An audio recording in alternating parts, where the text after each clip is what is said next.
Welcome back to the Kirk podcast. Today's guest, I have the one and only David Castro Pearson, ex-Coventry City teammate, and he's also a key member of our Built to Last coaching team and been a phenomenal coach now for a number of years. A lot of similarities with my own personal story, with having an aspiration to be a professional footballer, wasn't it, Pearso? Yeah. Gone through many ups and downs like myself, and just delighted to have you on, Pearso. Welcome to the Kirk podcast. Pleasure to be here, mate. One of the things I want to get from today, Pearso, is, as we said before we kicked off this episode, is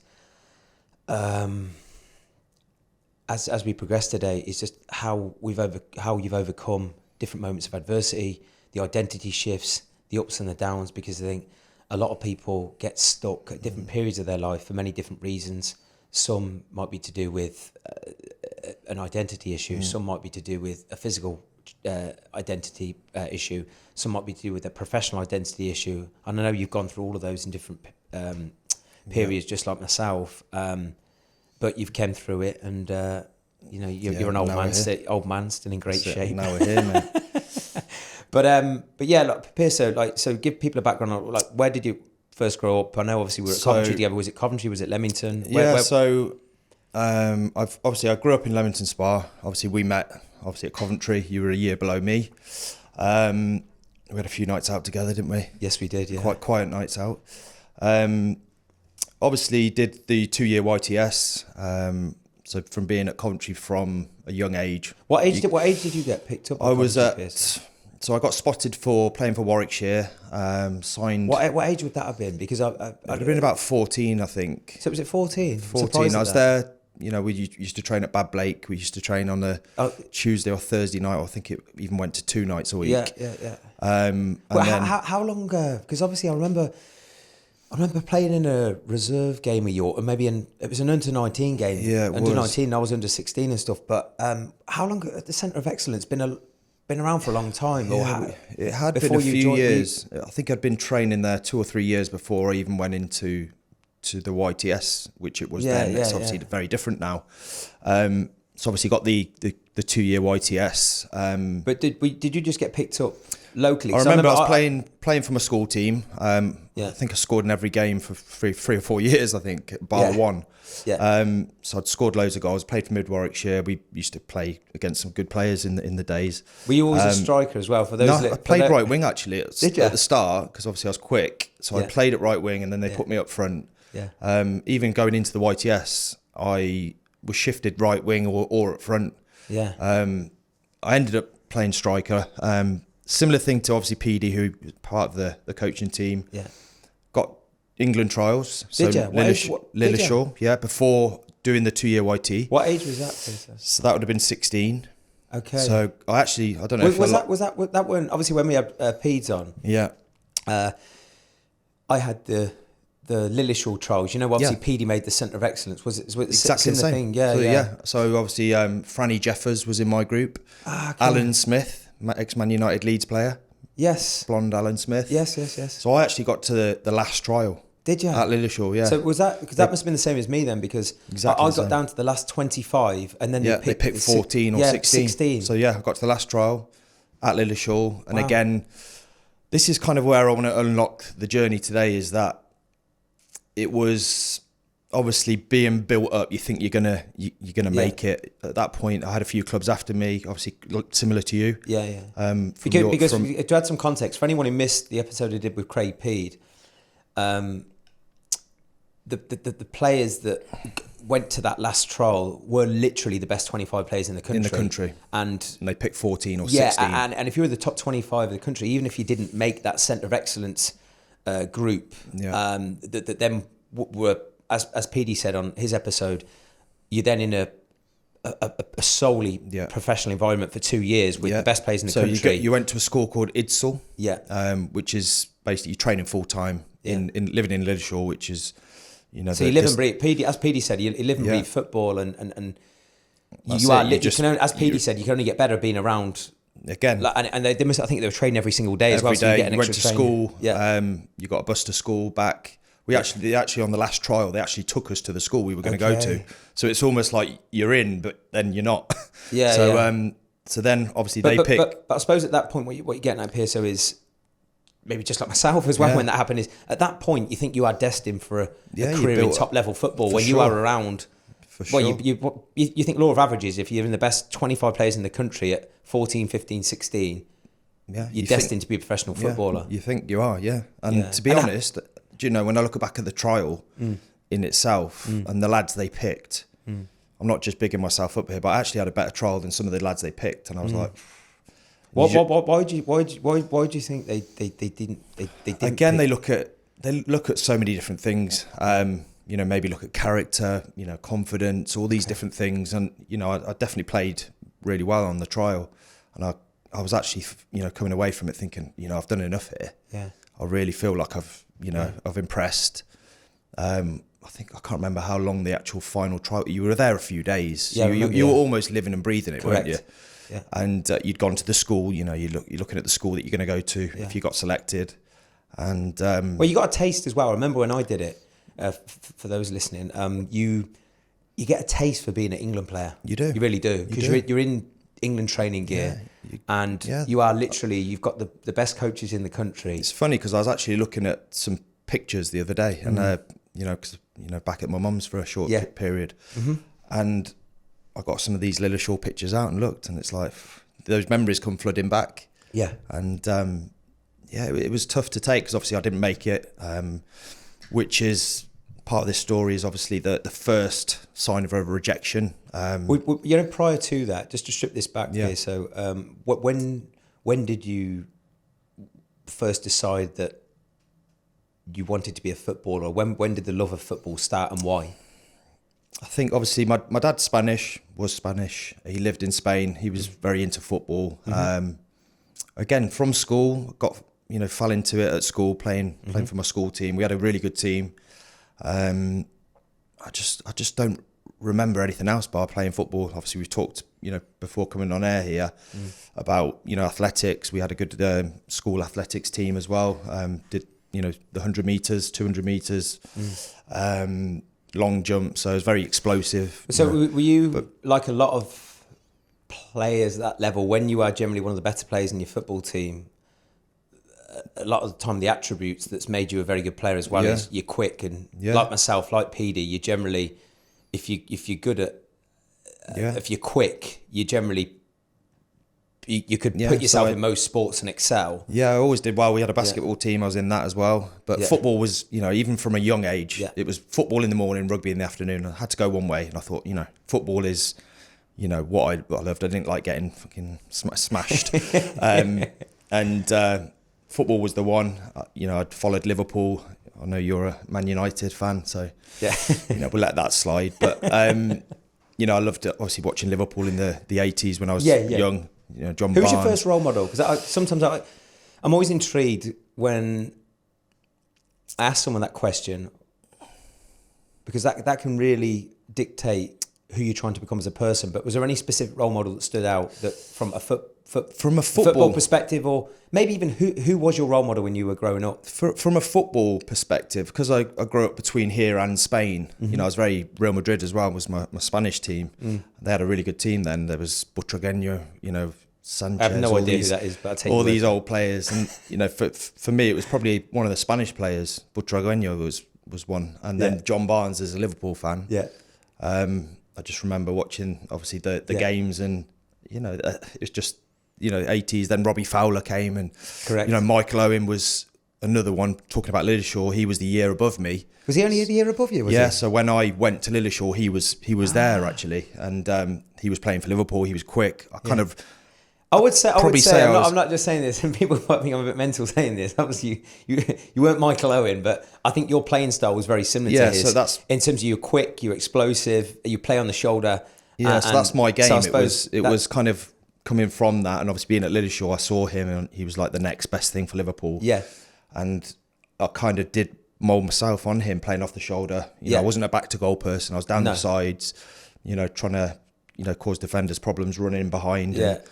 that's kind of, I would say, like from them, that, you know, talking about Lilleshall is from then, it was Robbie Fowler, Michael Owen. Yeah. And that's kind of who I kind of grew watching. He then broke into the England team, and then, you know, I followed it from there. So obviously you didn't make the cut on that. But then I'm guessing Coventry, but everything was going super smooth with Coventry at that point. Yeah, so I had a few, when I was at Lilleshall, I had a few clubs after me, Everton, a few other. Why didn't you move, and why did you stay? Again, similar to your story, mate. We, you know, being a Leamington, Coventry was the closest club. I'd been there from my youth. You know, the schoolboys. You know, had a good relationship with the coaches there already. You know, it was close to home, parents, family. You know, because I, you know, got brought up really with my mum. Dad was in Spain, so it was just the simple thing. You know, and I'd watched Coventry in the, you know, the '87 winning the FA Cup. And it was just the easier option. How much of that decision came from you, and how much of that decision came from your mother to stay at Coventry? It was all me. Okay. Yeah, she was never pushy at all. Helped me with everything. Like, you know, got my boots and took me to training. You know, it was all me. It was. Yeah. What about your dad? How was your relationship with your dad at that point? If you don't mind me asking. Again, it wasn't a difficult. You know, as a role model, it was tough because he wasn't around. You know, I'd see my dad every summer, I'd go or whatever, but he wasn't a role model. You know, and as obviously later in life, obviously he passed away 2 years ago. We had a bit of a best friend communication kind of vibe with him. It wasn't like a role model. Look, you know, up to him and support. So, you know, I thank my mum for everything. That kind of side of things. Yeah. She was the person you'd lean on if you were always, decision. Yeah. Even to now, she's the rock. You know, she did everything. She put us. You know, I've got twin sisters. Yeah. Brought us up on her own, mate. Really kind of thank her for everything she did with that sense. My dad was in and out. He wasn't really a supportive role model. I get it. So then, was it, because obviously you were a few years ahead of me. Yeah. Did you sign as, was it YTS or? So we signed a 2-year YTS. Yeah, and elaborate. Give some context to people listening, because obviously football's changed a hell of a lot, and a lot of the time when people think of young footballers, they don't understand how little money you're on. Yeah, and because obviously people think, oh, you're a footballer. What was the wage at that point? I mean, it was poor. It was as much as paying subs, mate. I think. I think it was £97 a week, or even something ridiculous. I think the best. I'm sure if you're. I'm sure when I went up, I'm sure you were also cleaning football boots and doing the dirty jobs. Yeah, I was a boot cleaning boy. Cars of the staff. I was a boot boy. That was my job. Snap. Had 7 or 8, no, probably even 10 players to clean, and I think. Ogrizovic was one of them. Remember the old Predators with the massive grooves in? I was like, oh God, and he would literally like be in mud. And I just remember cleaning these boots. It'd take me hours. I had Andy Harvey in the kit room, like, you know, giving you loads of, you know, banter. It was good. It was a good time, but it wasn't big money. Of course, it's you know the biggest thing of obviously being a 2-year YT is I think the McDonald's free gold card that we got. Yeah, I mean that was ludicrous. I don't think we covered this on the one with PD, but what I find absolute madness during that period is we're young professional footballers, or trying McDonald's to be like full-time professional footballers. McDonald's at the time, because when one of the sponsors during your apprenticeship, Coventry would have been still in the Premiership, right? Yeah, they were in the Premiership, and they were doing well. And it was Dion Dublin, Huckabee, Ogrizovic.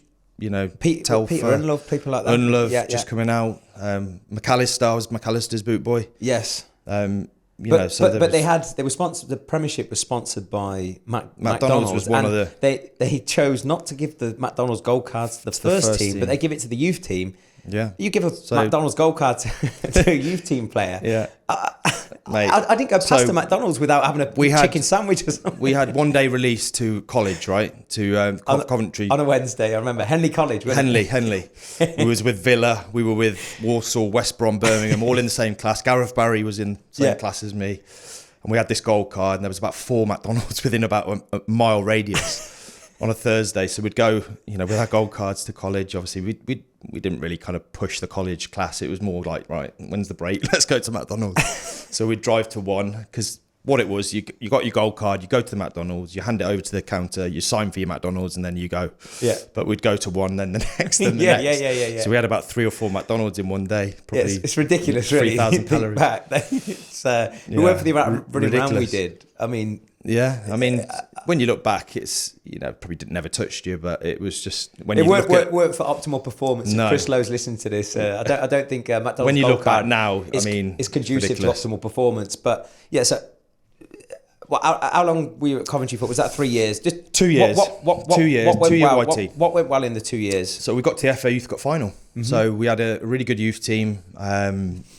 So 2 years we played West Ham in the final, which was Joe Cole, Carrick, Defoe played a few of the games, but he was a year below.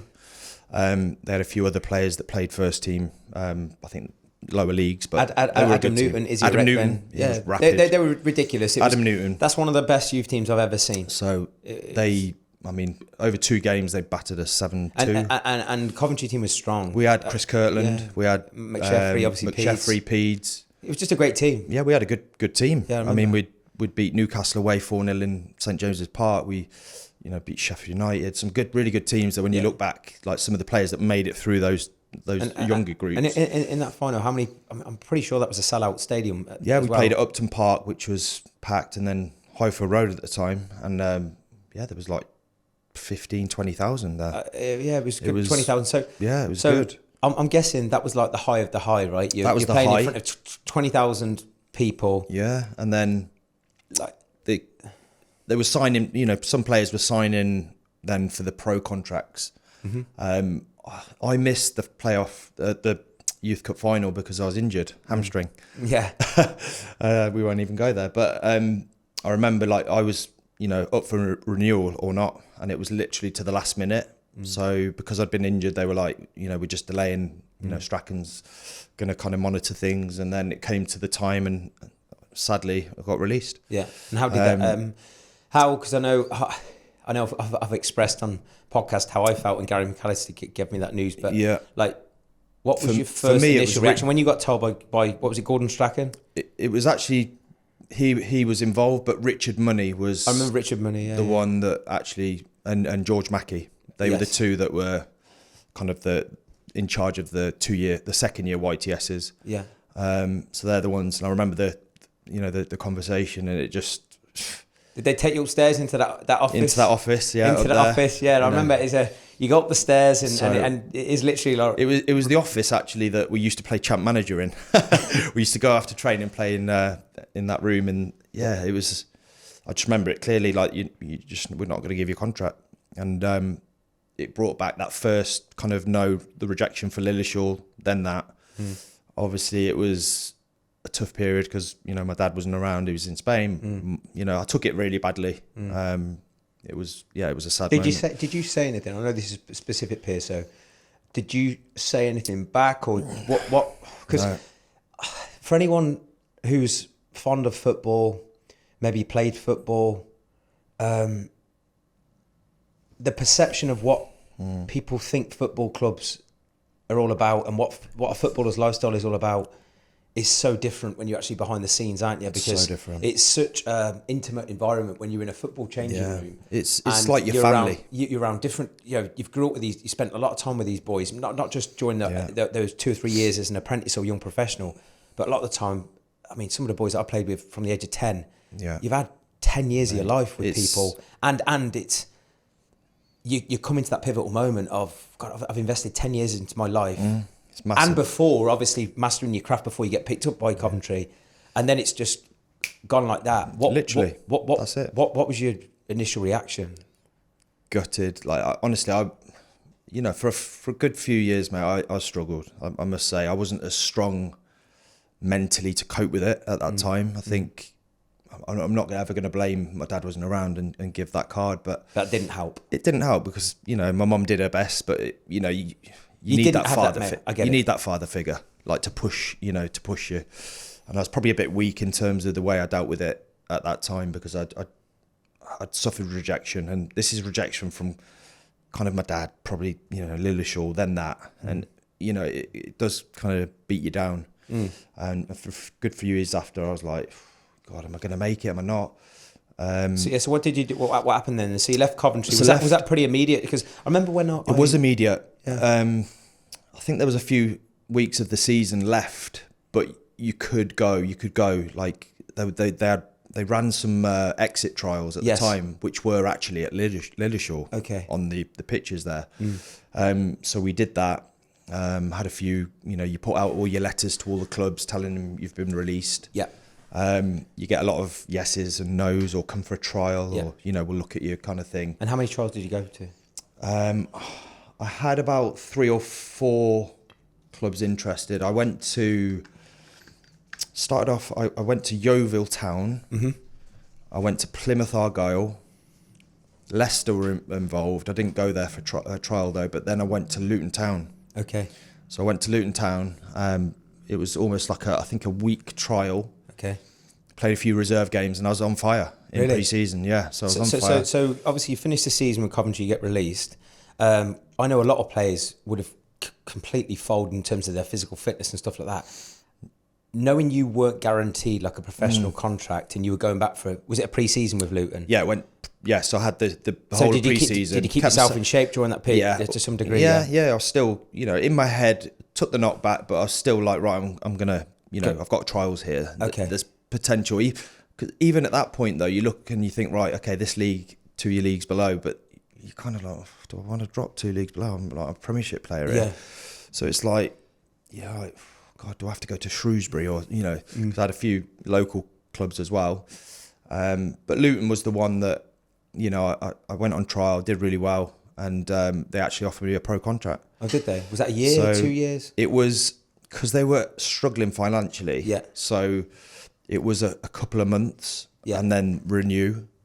So I was on not bad money when you look back at that time. Oh, this was like, what, 25 years ago or something? Yeah, so I was probably... 16 to 18 is your YT, so it's 19, right? Yeah. So played with the first team in the pre-season games. Okay. Come on, scored a goal. So I was training with the first team. Yeah. Didn't feel like your depth or anything like that? No, I've done well enough to get a contract. So I got my contract. I actually got a squad shirt with my name on the back. Yeah. So I was like, I'm in here. Yeah. I was obviously the season kicked off. Made one of the squads. Didn't come on that game. But then I was probably there like a month and a half. There was about 4 or 5 of us that were trialists that come on and sign these short contracts. Yeah. And again, they just pulled me in the office one day and said, look, we're in receivership. Oh, money-wise, struggling, So we've got to let you go. Yeah. So again, I was like, settled in. I was actually travelling into Luton from Leamington Spa. So it took probably an hour. I'd travel there, travel back. And they just literally said, look, we've got no money to extend your contract. We've got to let you go. Yeah, and then what happened? So again, same sort of thing, went to Hereford United. So Graham Turner, they were in the conference then. So it was, a good standard. And how were you getting these offers? Just, again, there'd be a lot of footballers listening to this, and we've got a lot of business owners, but just footballers. Like, how did that happen? Did you have someone representing? Funny with that, no. I tethered with an agent that was going to sign me, but I didn't sign for one reason or another. I can't really remember back now. But I dropped then to semi-pro. I think it was, had a few games for, was it Rugby Town at that point? Yeah. So, and then a scout for Hereford. I'd scored 3. A scout had been at that game and he was like, Graham Turner wants to sign you. So I went to Hereford United. Yeah. A few ex-pro, pro players. They were conference, but they were a decent full. Standard. I think they were even full-time then. Yeah. Some good players. And again, similar thing, short contract because of financial. Yeah. Again, so I was in the same boat, played a few games. And then again, same thing happened. Yeah. Pulled the plug with money. Yeah. Had to release. So got released. Again, you can see this, rejection, just kind of grinding down at me. And what was that doing to your person behind the front end? You're rolling... Because anyone, whether you're a businessman, whether you're a footballer going to a change room, you can put your best suit on and put a front on that you're confident. For sure. I did for a number of years. But in your heart when you're hurting.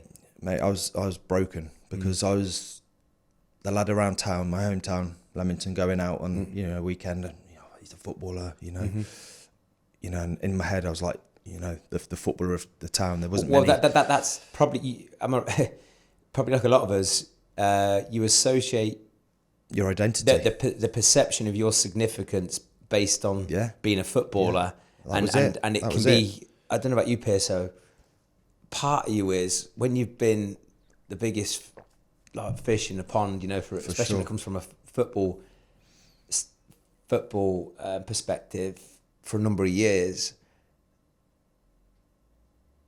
and it's all self-created, but there can be like an internal form of embarrassment. Thinking, I felt embarrassed, mate, when I got released. I didn't want to tell people. Yes. And deep down, all that is. I know from my side anyway, Pearson was insecurity. Definitely. It's just I was very insecure. In my head, I wasn't enough unless I was a great footballer. Same, exactly. Which was all bullshit when you look back, but you don't know. There's no support when you leave the football club. Right? Didn't have any support at all. No, there was no. We did one day at college. It was leisure and tourism. That's what you did. I mean, I didn't even know what we learned apart from the McDonald's. But yeah, we just had nothing to fall back on. It was like, they spit you out. And I've saw programs over the years, footballers that get released and where do they go and what do they do? And, some are, totally different careers. For a few years, I was like lost, mentally lost. Were you doing anything during this period? You're going from different semi-pro teams. Yeah. And like you say, you're just still trying to hang on to that dream that I'm going to get a break, or, I'm going to earn a decent income, for example, from football. What were you doing alongside that, or have you started to think about that at that point? Because obviously my mum was supportive and she was like, look, you're going to have to think of a career here. Yeah. You can't keep going on trials and even these semi-pro teams that will give you a couple of £100 a game, if that. Yeah. Travel, time. Yeah. I was like, what do I do? Yeah. What do I do? I just didn't have a clue. Football was it. That was it. Never thought outside the box at all. And I had a few friends that offered me a few little part-time jobs. I mean, embarrassing when you talk, as a removal man for, cash in hand. My mate owned a tree surgery business. I helped him, but then playing semi-pro football, and I was still kind of like, maybe if I... Because another challenge with the semi-pro stuff, Pearso, I remember even when I was plumbing and you're trying to dip your toe in, I was still playing semi-pro myself, is sometimes you'd have to leave early to go to an away game. Yeah. So having a job, a source of income that allowed you to be flexible, that created problems in itself, because sometimes you couldn't make training, or you couldn't make an away game. So this will bring on to my next, then after those little jobs that I had, I got a job as a temp at Land Rover. Okay. Gaydon. So got a job there. Then Aston Martin were building the plant there. Yeah. So I went in for the job, got the job. Yeah. So I was a prep technician at Aston Martin, working on these lovely cars. And it was days. So I was still playing my semi-pro football. Yeah.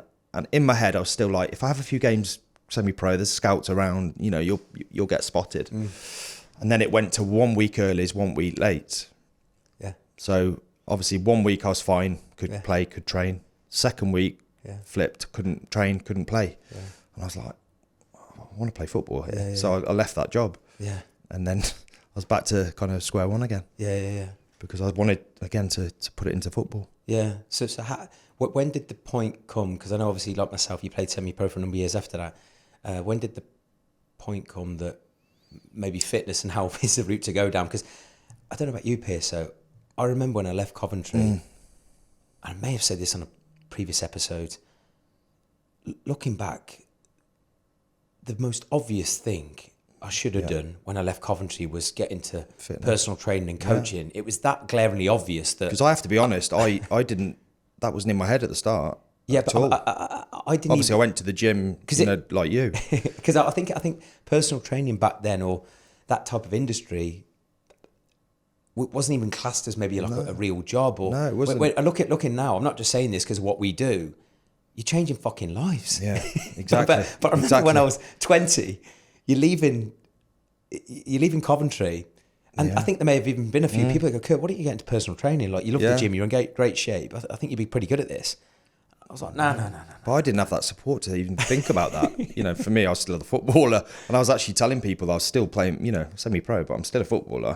I don't work at Aston Martin, but I was still that footballer. Obviously, so when did was there a pivotal moment where you thought, enough's enough. Shit, I need to face up to this. Yeah, so I had a spell in Spain as well. I forgot to mention that I went to Spain and signed for a second division Spanish team. How the fuck did that come about? So my dad... That is so random. Yeah, so played second division for Spain. Again, comes short contract. I went over there. My dad got a good connection. He said, come over for a trial. So I did. I stayed there short term because my mum had a brain tumour at that point. So I moved back. And that was the kind of eye-opener really of what do I want? So I did obviously spoke to the PFA because you're a member for life. If you've been a pro, you signed a pro contract. I didn't even know that. But yeah. So yeah, you're a member for life. And I got my PT course booked in and paid for, and that was it. I just thought, you know what? I sat down with Mum one day. I was like, what do I do? Yeah. She goes, well, you love sport. You love keeping fit. Yeah. It's a no-brainer. Yeah, you're good with people. Good with people, build your confidence and stuff like that. So yeah, contacted the PFA, did the course. Yeah. And I was at a crossroads then because it was going out, doing the wrong things, hanging around with the wrong people. Yeah, elaborate on that. Be as raw and honest as you want, because again, this is where I'm going to be super transparent. Very, very parallel. But how did you not becoming a footballer and that insecurity influence your day-to-day behaviours? So I was weekend behaviours. I was living for the weekend because I was unhappy with the work, with yourself, the way I felt, and drink, and obviously drugs at a social level. It made me happy, and I was hanging around. You're looking forward to the weekend. Come to Thursday, you'd get a little taste to go out. Thursday, Friday, Saturday, maybe even a Sunday. Just in that whole process of, that's what made me feel better at that time. And this is where I've seen your podcast in the past, and we've got very similar backgrounds to that. We had a few good nights out, of course. And but I don't think we're not the only footballers. I would say there are absolutely thousands of footballers who have turned to excessive drink, because drugs, that's what gave me destructive behaviour patterns. Because generally speaking, if you become a footballer, you've got quite obsessive traits, and this is nothing against the average human or the general pop human, but to become a professional footballer or get to even close, you have to have quite addictive traits and obsessive personalities, because you've got to work harder than the average person. You probably practice long. But that doesn't just carry over to football. You're going to find a way to use those traits. And even now we're very, we love a good routine structure. Yeah. That's what, when we had obviously contracts, we lived by those. When you've come out of that, it's like you're thrown into this fishbowl and you've got to swim, and you got no accountability. No accountability. So I was in a point where that was what we did. The circle of friends I had, that's what we did every weekend, and then it was just repetitive every single weekend. You spend a few £100, you earn it back the next week, you spend it again. There's no thought about what you want to do. So obviously did my PT course, and I thought, I need to get out of this pattern I'm in. And no better place to move to than London, obviously. With the way personal training was, you earn better money. Obviously the changing environment. The change of environment was key for me. How important is environment in terms of influencing your behaviour? For those listening who might be thinking, fuck, I've got a circle of friends who I think all they do is drink, or worse potentially, or maybe even eat shit excessively. How important is the everything? It dictates everything. I can't even stress how important it is. Obviously with Built to Last, we've got an environment that people want to win, they want to better themselves, community, all these things, and that's why I lost. The changing room that we had. You lose that, and you're like, that's all you've ever known. Because you're going to find a peer group whether you like it or not. So choose a good one. Exactly that. And even now, I try and get rid of negative people, and I'm sure you're the same. You only want to be around people that make you feel better, and that's what with our coaching program that we've got, is everyone wants to help each other. Can I ask you a question as well? So as much as I know, like I said, we've all been through pain and knockbacks and rejection, like flipping that on its head, what are the positives from that? How has that helped you become better as a person? These these rejections, because there's always an upside to these I moments, mean, even though we don't see it at the time. So when you get rejected or getting told you didn't make the cut Lilleshall football, you don't see it at that time, and I know I certainly did, but I look back now, these lessons, these failures were a blessing. Because it's made me understand people as how does it help you? It took me a long time to think, when you look at the positives, but now I look, I'm older now, I look back and I think it does shape you as a person, because you're resilient, you've got strength, you can come through anything, right? As long as you're around the right people that can support and help you. And I think that's, something that's overlooked, is it shaped me to be, I'm a very loyal person, hardworking. I know, with structure, I'm a certain person. And if I don't have that, I struggle, where, it comes from the football days, doesn't it? And I'm just stronger now that I can deal with things better. But how was, because I mean, I think, Pearson, you're one of the most compassionate people. You're certainly probably the most, you and Stevie are probably the most compassionate coaches we have. And I think some phenomenal superpower. But how much do you think your upbringing and these rejections have helped you as a coach now? For sure. Because I feel like, I've been there, done it. And then I can, it's like you can help people that are in that situation because you've done it and you've been there and you've felt that pain and then you've come through that. So I think with the clients that, we work with or I work with, I've got a level of understanding with where they're at. So we always have to meet clients where they're at and then work on that. I think it definitely helps with the type of clients that we work with that don't feel good enough, that don't feel like they've got the support, that, once you've got that support, you can be anything that you want to be. Yeah, amazing. Because every single person who's starting a health and fitness journey, trying to get to where they want to be physically, there's a part of you that doesn't think you're good enough. It might only be 5-10%. Yeah, always. Or that you're capable of becoming more. Again, you can relate that to relationships as well. Yeah. Like, family, friends, whatever. Yeah. But relationships in terms of male, female. But the first relationship you need to master first is the one with yourself. And if there's a gap from where you are to where you want to be, 100%. Then there'll always be that itch of always. God, is there more? Can I love myself more? Can I give more love? Am I good enough? But I really think, Piers, so these knockbacks you've had, you probably wouldn't be able to help fill people's cup up with love and just encourage them in the right way had you not been through what you've been through, because for sure it's hard to spot a problem if you've not been through it yourself or felt that feeling. Exactly. And I guess when we say give clients a workout, it's probably, you're never going to give a client something that we haven't done or, come through, because you've been there, done it, how it feels. And I think the way I coach is definitely, from my history and my background for sure. Yeah. Just learning how to kind of accept how everyone's different, right? Yeah. That everyone's got different problems, different pain, but they can come through that if they get the right help and being around the right people. Yeah. So when you have your low moments now, because we all have them. Of course. What do you do? What do you say to get yourself out that hole? I always reflect. Obviously we big in journaling and just writing things down. Again, what makes you feel good? What makes you feel bad? Bridge the gap.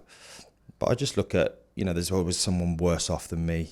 There's always people, giving the card of, they're not good enough or whatever. But it's just that, you can get out of that hole. You can push yourself out. So I always look, whenever there's a negative, always there's a positive from it. And what can you do? What can you do to make yourself better? When you're at your best, what are the things that you do that get you there, and stick to that? Yeah. Because it's not, when you're feeling at your best, that hasn't happened by chance. Of course. And it's something you do. Building. This takes time to build, right? It's habits, it's consistency, it's discipline. Motivation comes and goes, as we know in the fitness industry. It's high or lower sometimes, but if you live your life with, passion, consistency, you'll feel better more than you're not going to feel better, Yeah.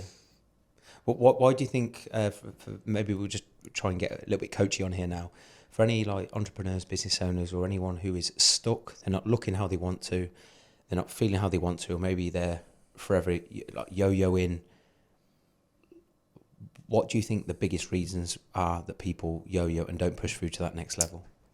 I think a lot of it comes down to planning, being, when we say about, what's your reason why you want to change, like with business owners and entrepreneurs who are really good in business, how can you give all that thing into your business, but then you look like shit? It baffles me, because you're not going to be a business owner for long if you're living a life of a totally different person. You have to, you wouldn't, treat your team like that in your business. Your KPIs, you've got your sales targets, this, that, and the other, where you're 10 out of 10. Even your clients, you go above me and for clients. Right? Yeah, so you're 10 out of 10 for that, but then you go and eat McDonald's, and just, you don't look after your health. It's, and that's obviously what we do, is support those people that, they need to kind of bridge the gap there. Yeah. And, they can do it because they've got that kind of thing with the business, right? Yeah. So it's just, just realizing that the health is the most important thing before the business, because, So would you say that the one bit of advice for people who aren't where they want to be, what is the first thing they need to address? Is it the reason for change? It like the reason for change. Sometimes when it comes to a coaching perspective, is like, it sometimes takes something really bad and drastic to actually open up your eyes, right, and say, I need to change. And as you're older, 30s, 40s, 50s, and maybe 60s, you've got your family. You've got to be a role model to them. You owe them as a parent to, you're giving them a disservice if you're not looking after your health, because you're a parent. Same with your business. Same with everything else. You've got to bridge the gap. Yeah. With that in mind, that's a great point, Pearson. I mean, we'll wrap this up in a second, but you grew up in the nicest possible way with one true sort of parent role model, one that was sort of out the picture. So I believe you're fully qualified to share your thoughts on how important a parent's influence is. And I do realise, like, even growing up now, and I've got a son as well. Obviously we're not together, but the importance of having role models and someone to point you in that right direction is what we need. Yeah. So if for the parents listening, how, and because you were testament to this when you were growing up, and you said that maybe affected you, when you did have the rejection. Yeah, I think it would have built me up a little bit stronger to have a male dominant. Mum and dad had 3 kids on her own, so it's so important to be pushed. It would have been different if my dad was around at the time. Of course it would have, but again, I can't look back and no. You look back at the lessons, and it's made you the coach and the person you are. But exactly. But what I'm trying to get is, if there's parents listening to this, like your children are watching everything you do, how you speak, you look now, how you eat, how you train, how you move, everything. how you think about how you deal with rejection. They remember things as well. Like even Morgan, I'm trying to get him in, as much as fitness as possible. He's playing football, he's doing this, that, and the other. But kids pick up things like you don't even realise. They remember things as well. When it comes to food and the way you talk, the way you act, they repeat everything you do, that you say. So for anyone watching this that's a parent, if you've got to look after yourself, because your kids do pick that up for sure. Yeah, they do. So what's the motivation moving forward, Pearson? Again, motivation moving forward, obviously, the Dubai's coming up, which is a change for me. Another drafting. I'm trying to basically one by one get all my powers to Dubai. I'm actually in a position in my life where I feel, I'm on top of things. Obviously, being inside the program, loving the clients that we work with.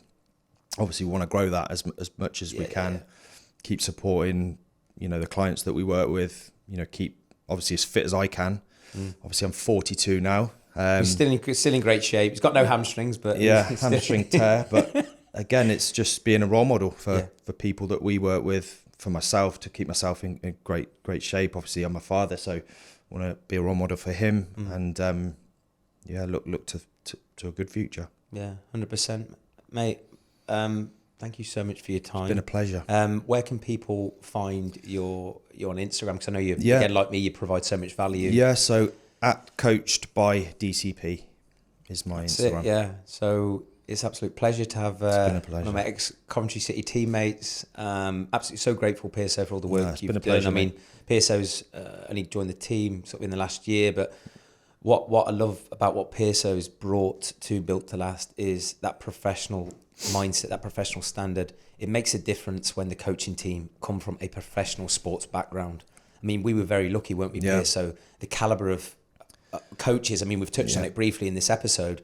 I mean, across me, you, PD, I mean, some of the managers and strength and conditioning people we've had around us, Gordon Strachan, Gary McAllister, Tony Strudwick, Darren Grewcock, who's an absolute lunatic. But he worked with, you know, the England World Cup winning captains, didn't he? Martin Johnson, Neil Back. Just being around, like you say, that you know, peer group and stuff. It's how can you be better? Exactly. You have to start hanging around with people that are either, you know, a little bit better than you or just up there. It just pushes your standards. 100%. Sure. And that's exactly what I'd say you and Pete, since you've come onto the Built to Last team, is subconsciously and consciously, okay, I've got to stay on my toes a little bit more here now. Do you know what I mean? But it's great. You want people to stretch your mental, emotional, and physical capabilities, because no matter how great you think you are at anything, at some point, there's always someone better, but you want to always raise the bar, don't you? You can have periods to calibrate, but eventually, if you stop growing, it'll affect something or someone in your life you care about, you know, and you gotta nip that in the bud quickly. So, Pearso or Castro, thank you so much for your time, and anyone listening, please don't hesitate to reach out to me or Pearso if you get stuck with anything. And thank you for listening. I'll see you next time.